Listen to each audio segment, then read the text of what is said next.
E aí, gente boa, tudo bem? Tudo bem com vocês? Tudo bem com seus familiares, né? Espero que sim. Vamos lá, continuando nossas aulas gravadas. Já passamos da metade de junho já, estamos indo muito bem. Se você está acompanhando, melhor ainda, tá? Vai anotando no caderno as tabelas que eu vou mostrando. Essa tabela aqui, ó, já vou avisar antes. Eu vou te mandar uma muito melhor. Tirei uma foto de um livro, então não precisa se preocupar, eu nem vou mandar essa foto. Eu escrevi ela aqui para eu poder explicar para vocês. Mas na verdade eu vou mandar uma foto de um livro que está uma tabela muito melhor. Essa daqui, como teve que escrever muito, acabou ficando muito pequenininho, não dá para ler. Mas não se preocupa, tá? Me escuta falando aqui para quando você estiver vendo a tabela que eu vou mandar na foto para você. Beleza? Pega nosso livro, por favor.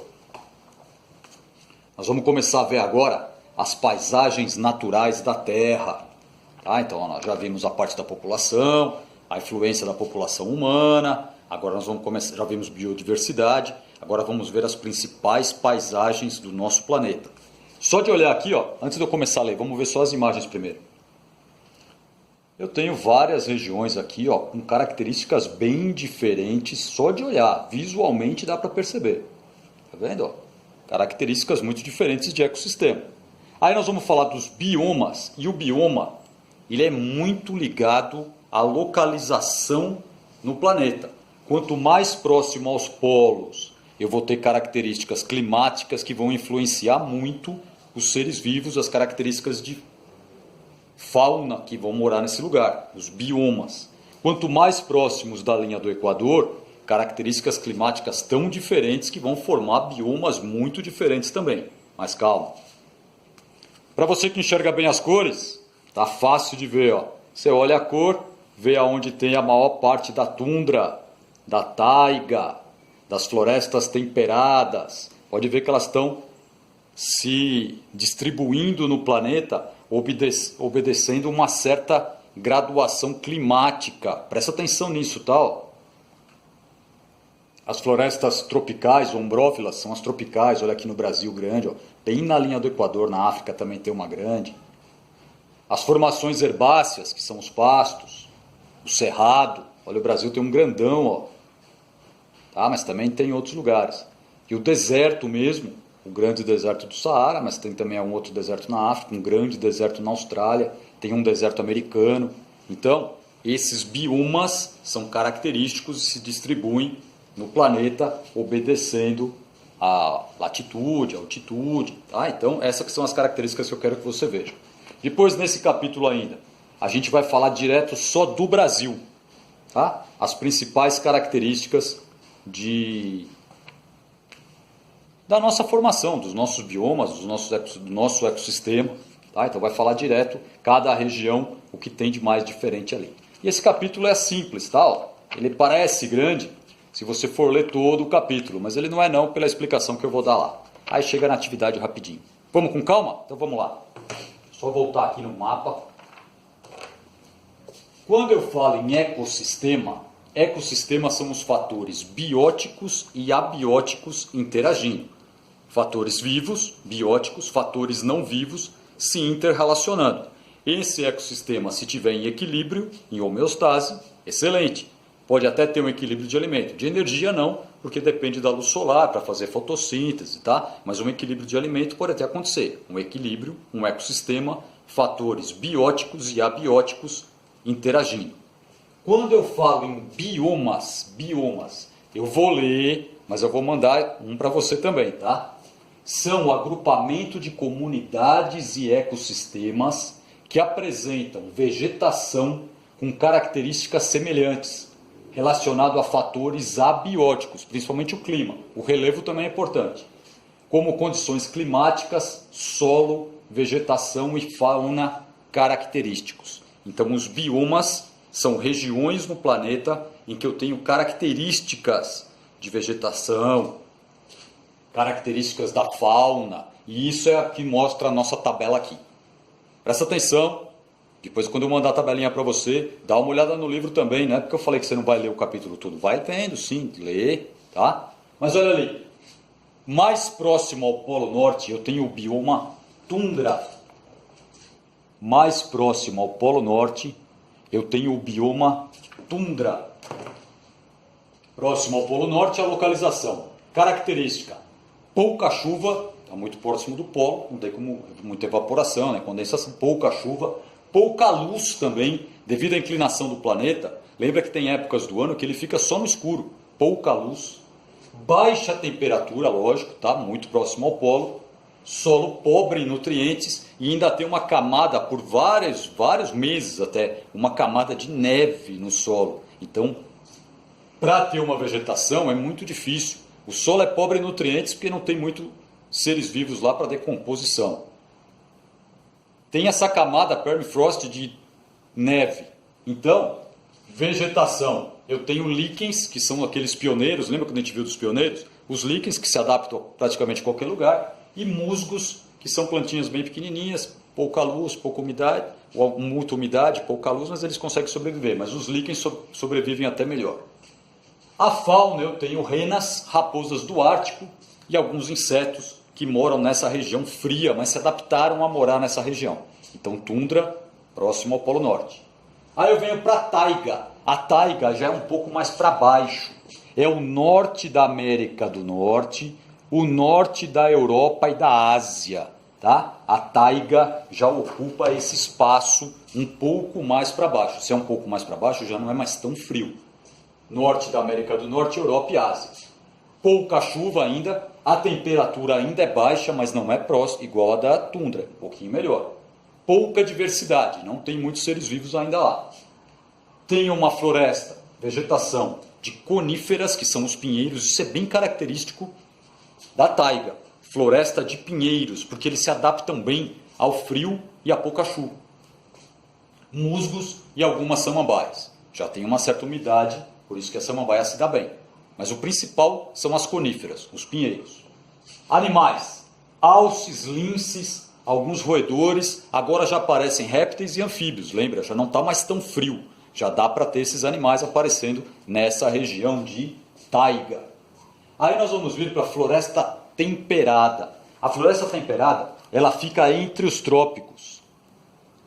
Tem o trópico de Câncer, tem o trópico de Capricórnio, e ela fica mais ou menos nessa região, que é a região entre os trópicos, do trópico para o norte ou do trópico para o sul. Tá? Então, é a região entre os trópicos, a floresta temperada. Região entre trópicos, a localização, tem as estações bem definidas, primavera, verão, outono e inverno, com as características da estação. Árvores caducifólias, o que é isso? São árvores que, quando chega no período de pouca chuva, inverno principalmente, elas derrubam as folhas para não perder água pela folha, economizar água para ela e reserva de nutrientes. Você fala, mas não é pela folha que ela faz fotossíntese? Nessa época ela não vai fazer. Não vai, mas ela se adaptou a armazenar nutrientes para essa época derrubar as folhas, não perder a umidade pelas folhas, já que não está chovendo. Aí quando vier a primavera, começa a brotar as folhas novas de novo, aí começa todo o ciclo de novo dessas árvores. Plantas rasteiras, junto com essas árvores que perdem as folhas nas estações de pouca chuva. Aí eu já tenho alguns animais a mais que se adaptaram a esse lugar. Ursos, coelhos, répteis, anfíbios e aves. Já está um lugar mais quente, já tem mais alimento para eles também, então já começa a aparecer mais animais. Floresta tropical, essa sim. A floresta tropical segue a linha do Equador. Então é uma região de temperatura mais alta e muita chuva. Faixa equatorial, a linha do Equador, muita chuva, muita luz, porque mesmo o planeta estando inclinado, a linha do Equador, o sol bate sempre. Grande biodiversidade, já que tem muita chuva, muita luz, muitos produtores, muito alimento, vão ter muitos animais, muitos seres vivos em geral. Estratificada, lembra que a gente já viu isso? São aquelas florestas de camadas. Eu tenho uma vegetação rasteira, uma vegetação de arvorezinhas baixas, de arbustos maiores, de árvores e de grandes árvores. E nessas faixas eu tenho vários tipos de seres vivos ocupando cada camada, em cada região. Então quando fala uma floresta estratificada, é uma floresta com essas camadas. Lembrou, né? Aí eu já passo a ter primatas, felinos, répteis, anfíbios, aves, muitos insetos que se adaptaram a morar no bioma floresta tropical. Aí eu tenho um outro bioma que se chama estepe. Se eu olhar aqui, as estepes, elas ficam na Europa e na América. Tem muita luz, mas pouca umidade. O solo é bom, o solo é até fértil. São as regiões de pasto. Se eu olhasse assim, parecia um pasto. Mas é natural, tá? Não foi criado. Muita gramínea, gramas mesmo, ou plantas pequenas, gramíneas. Tem roedores e ruminantes. Ruminante é aquele que come, fica ali, mastiga, vai para o estômago, volta para a boca. Lembra? Ruminante é assim. Então, ó, são umas regiões que parecem um pasto, as estepes. As savanas, um outro tipo de bioma. A savana fica na África. Na África, grande parte é savana. Na Austrália também tem. Na nossa América também tem. As savanas. Alternância entre chuva e seca. Tem épocas que chovem muito e tem época que fica muito tempo sem chover. Mas tem essa alternância. Muita chuva ou muito tempo sem chuva. O solo tem um problema. O solo é ácido e não tem quase nutriente. Isso é um impedimento. Só tem gramíneas e arbustos. Dificilmente vão crescer árvores na savana. Árvores muito grandes, porque elas dependem desse nutriente do solo. Algumas regiões até acumulam algumas árvores maiores. Mas a maior parte é uma vegetação rasteira. Savana, quase sempre, você vai lembrar quando você vê filmes lá, em que tem zebra, girafa, leão. São aqueles campos de vegetação baixa e em alguns lugares umas arvorezinhas, outra árvore, mas a maior parte é uma vegetação um pouco mais baixa. Não é vegetação muito baixinha não, baixa assim, ó, espalhado, quase sempre do mesmo tamanho. Aí você pensa na zebrinha correndo lá, savana, na África. E o último bioma dessa nossa tabela são os desertos, tem na América, na Ásia, na África, na Austrália. O deserto é bem característico de ter, quase não chove, pouca chuva, e grande variação de temperatura. De dia muito quente, à noite muito frio. A areia perde o calor muito rápido. Como o solo é arenoso, ele esquenta rápido, mas ele esfria muito rápido. De vegetação, o mais comum são as cactáceas, cactos, que se adaptaram a viver num lugar com pouca chuva. Eles armazenam água dentro do caule. Eu tenho alguns répteis e alguns tipos de artrópodes. Então, ó, de novo, para fechar essa parte.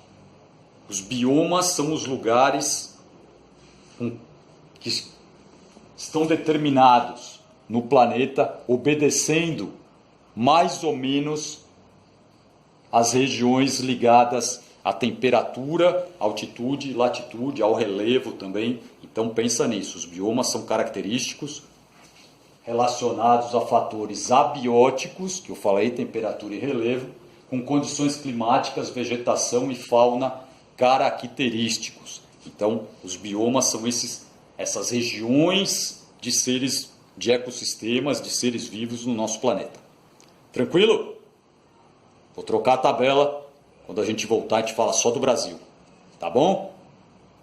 Fica na paz. Volto já.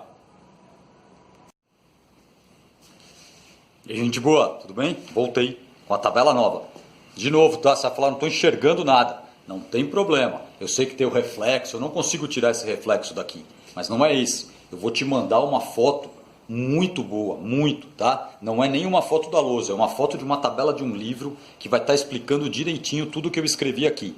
Então, se você não estiver vendo, não tem problema, tá? Você vai pegar essa tabela que eu estou te mandando, copiar no seu caderno, e aí quando você assistir a aula gravada, você consegue ver direitinho o que eu escrevi. Eu escrevi aqui para ter um controle para mim. Eu consigo ver aqui, tá? Então, mas para você vai estar a tabela. O que eu quero?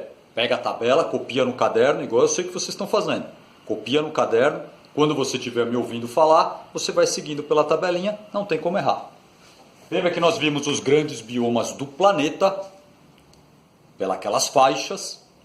Agora nós vamos ver no Brasil. Estou até que falar aqui, ó, retratos do Brasil. Como o nosso país é um país muito grande, ele também acaba tendo uma variação de temperatura, altitudes e latitudes também, tá? Que vai criar biomas também dentro do ecossistemas muito incríveis dentro do nosso país, com uma diferença enorme, características enormes. Nós temos a região sul muito fria, a região norte muito quente, a região nordeste que quase não chove, a região norte ainda que chove demais. Essa variação toda de tempo, variação climática, vão criar ecossistemas com várias características de cada região. Então vamos com calma?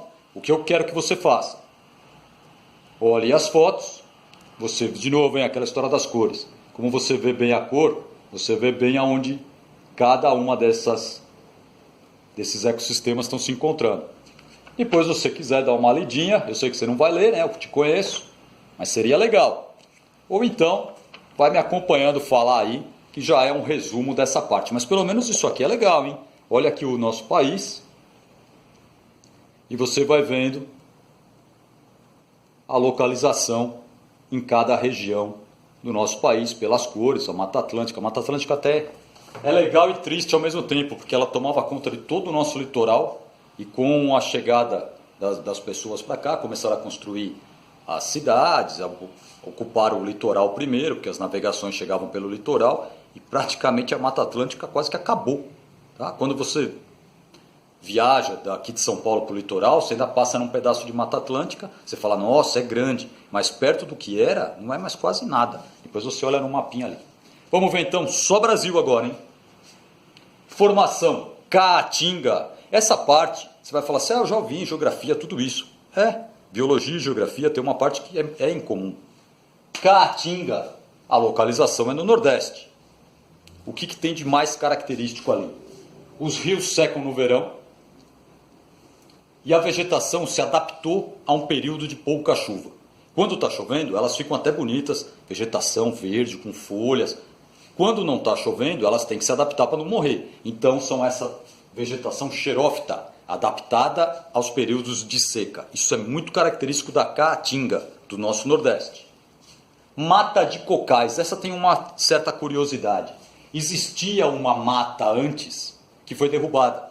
E aí, nesse lugar, começou uma nova mata. Uma mata, então, só tem no Piauí e no Maranhão, a mata de cocais. É uma floresta secundária, que ela é resultante da derrubada da floresta original. E ela tem uma abundância em palmeiras. Então, a mata dos cocais do Piauí e Maranhão tem essa característica diferente de ser uma floresta secundária com muitas palmeiras. O cerrado tem no nosso sudeste e no centro-oeste, uma boa parte do centro-oeste é cerrado. Longa estação seca, fica muito tempo sem chover, a vegetação é rústica devido ao solo que é muito pobre em nutrientes, o solo é ácido, tem muito alumínio. As plantas que se adaptaram a viver lá, elas tiveram que se adaptar a essas condições. Ainda tem um outro agravante. Em determinadas épocas, existem incêndios no cerrado. E quase sempre são incêndios meio que não são criminosos, são naturais. E essas árvores tiveram que se adaptar a isso também. Mas a característica rústica dela é pela falta de nutrientes no solo e muito solo ácido com muito alumínio. A Mata Atlântica, essa que eu estava falando, é a parte costeira do Brasil, todo o litoral brasileiro tinha bastante Mata Atlântica, depois ela foi sendo derrubada com a urbanização, sobrou muito pouco, mas é a mata da costa atlântica brasileira. Então, toda a região costeira. Alta umidade, chuvas e nevoeiro e uma grande biodiversidade. Como ela tem temperatura boa, bastante água, umidade boa, então ela tem uma grande chance de ter vários seres vivos ali, porque eu tenho condições de vida e alimento. Então, alta biodiversidade. Mata de araucárias, sul e sudeste, mais no sul até do que no sudeste. O sudeste é a parte sul aqui de São Paulo. Chuvas regulares, temperatura baixa e o predomínio de pinheiros, árvores adaptadas a uma temperatura um pouco mais baixa. Então, a mata das araucárias, pinheiro araucária, uma conífera, sul e sudeste, com essa característica principal. O pampa, tem bastante no Rio Grande do Sul, são gramíneas, as estações são bem definidas, chuvas regulares, então é garantia de ali, aquela gramínea vai estar sempre molhada, sempre com nutrientes, sempre com solo bom. Pensando nisso, eles usam esse lugar para agropecuária, uma região mais plana, relevo plano, gramínea, com chuva regular, excelente. Tá? Então, eles usam para agropecuária. Pantanal, Mato Grosso e Mato Grosso do Sul. Estações chuvosas, chove muito nessa região e tem alta biodiversidade. O Pantanal também tem muitos rios e esses rios são habitados por diversos seres, além de toda a vegetação que está em volta, pelo mesmo motivo. Bastante umidade, bastante chuva, condições para a vida. E para terminar, pensando no Brasil, lembra, o Brasil é muito grande, por isso que tem tudo isso. Manguezal. O manguezal acontece ao longo de todo o nosso litoral, mas nos estuários. O que é o estuário? É quando o rio encontra o mar. Quando o rio está chegando para encontrar o mar, forma uma região ali que é o estuário, que é uma água, que a gente chama de água salobra, que é uma mistura de água doce do rio com a água salgada do mar, e ali cria condições para um tipo especial, que é o mangue. Solos alagados, devido à água do rio e do mar, pouco oxigenado, porque tem muita decomposição. O rio está trazendo muitas folhas, galhos, animais mortos. Quando encontra o mar, as marés também trazem para essa região animais, restos. Isso tudo apodrece e diminui a oxigenação. Muita matéria orgânica, foi isso que eu acabei de falar. Como tem toda essa deterioração, aumenta a quantidade de matéria orgânica. Simples assim, tá? Ó, Brasil, todos eles, mas se você pensar que tem uma característica principal para cada um, fica muito fácil. Parece difícil, mas não é. Esse capítulo todo parece meio complicado, mas ele é muito simples se você pensar nas características principais que a gente está vendo. A distribuição dos biomas e depois dentro de um país só, que é o nosso, a distribuição seguindo um padrão ali de umidade, de temperatura, certo? Só isso. Fácil, né? Olha lá, está mostrando as queimadas. Se você não tiver paciência de ler, pelo menos vê as fotos, lê as legendas, é legal. Ó. Mas procura sim, lê com calma. Se você está com um tempinho aí, olha ali, ó, falando da ação humana. Olha aqui, desmoronamento. Até chegar na lição. Quando chegar na lição, faz essa lição para mim. Hein? São só 6 questões, facinho. Aí quando a gente se encontrar, a gente corrige essa lição. Tá bom? Fácil hoje, hein? Então, ó, fica tranquilinho aí, se alimenta bem, se cuida, fica na paz e até mais.